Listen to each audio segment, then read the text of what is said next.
Almost all of us have worn a pair of moccasins at one time or another, but most of us probably didn't contemplate the history or significance of this Native American shoe. We know that the moccasin was made of deerskin or other soft leather, and the vamp, or top decorative part of the shoe, was often adorned with embroidery or beading. But did you know that the vamp told a story? The way in which the vamp was decorated varied depending on which region or tribe a person was from, so it served as a way to identify someone based on the way their shoe looked. For example, coastal tribes would often use shells on their vamp, and woodland and plains people would use porcupine quills cut into beads, or bone beads, or sometimes even pine needles.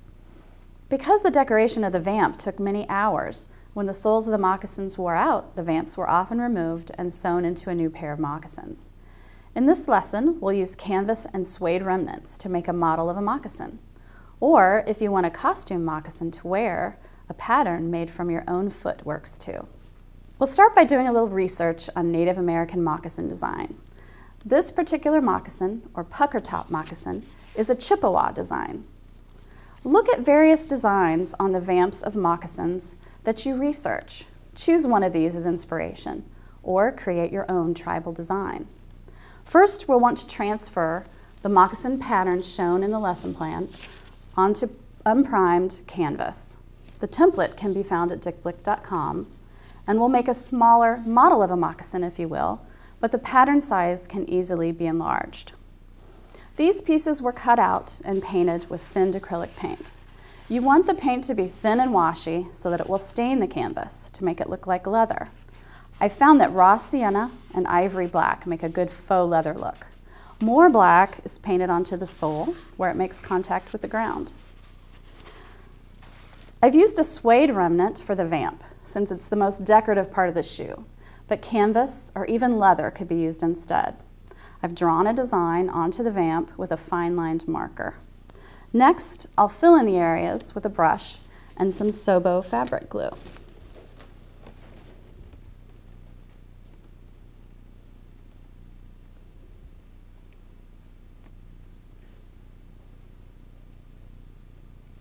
To fill these areas in with beads, I'm simply going to drop them into the glue and press them in.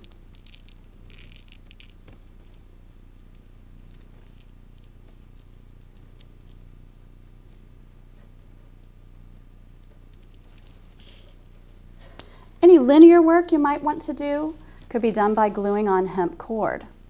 The finished product looks very complicated, but it's not nearly as time-consuming as it looks. Once the paint has dried on the canvas pieces and the glue is completely dry on the vamp, the moccasin can be assembled. I like to use these binder clips when I'm gluing the pieces together, but clothespins would be another good alternative. The first step is to glue the straight back seam of the sole together like I've done here. Next, I'm going to make darts in the front part of the moccasin that will create the pucker. I'll place one in the middle and at least two on each side of the center one. A dart is made by folding a portion of the canvas over, creating a triangular section.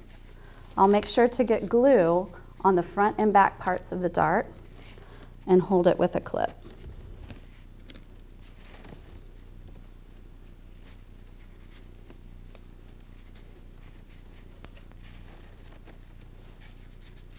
Once all the darts are dry, the clips can be removed and used to glue the vamp to the inside of the shoe. It should fit nicely.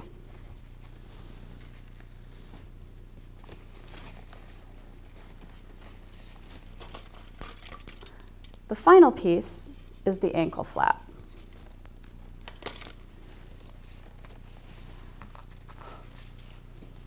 Glue the ankle flap only to the inside of the moccasin and turn it down toward the outside.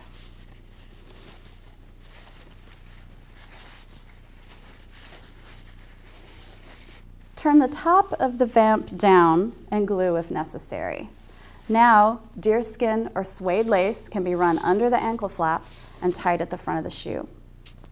For a template of the moccasin pattern pieces and a complete downloadable PDF of the lesson plan, please visit dickblick.com.